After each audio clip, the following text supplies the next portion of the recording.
Hi, this is Beth Buelow of the Introvert Entrepreneur.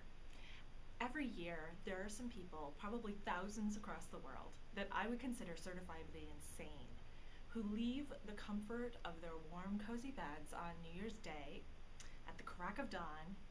They drive someplace or walk to a freezing cold body of water and proceed to jump in.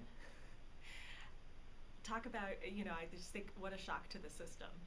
And I had a similar, not quite as shocking experience last week that I wanted to share with you because it gave me some insights about my introvert energy and what I need in group situations. I had a speaking engagement that required me to stay overnight in a hotel, and the morning meeting was in the same hotel, and it started at 7 a.m. So I got up at 6 a.m., cozy in my bed, got up, didn't turn on the TV, didn't turn on the radio, didn't speak to anyone.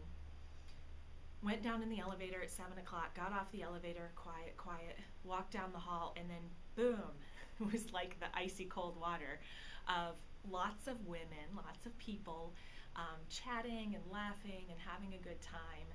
And it was kind of a shock to my system. And I was a little bit jarred by it. And it took me a few minutes to kind of adjust to the shift in the energy that was happening. So after I just put my stuff down, went to the restroom, came back and started talking with people. And while I was doing that, I was thinking, what was so shocking about that? I knew that I was going to be coming into a group of people. And what I realized was typically when I go to a meeting or an event or a conference or I'm going to a speaking engagement, there's some period of transition. There's something that comes between me being all by myself and quiet and alone and being with a group of people. And so in this case, what I could have done was gotten up early enough, left my hotel room and maybe gone to a local coffee shop and gotten myself a drink.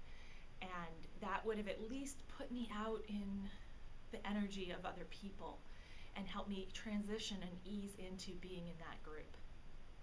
So my suggestion for you and something to think about is if you find yourself waiting until the absolute last minute, sort of hunkering down before you have to go into a group of people, think about how you can maybe build in and incorporate some transition time for yourself so that first contact with a group of people is not as shocking as jumping into an icy pool of water.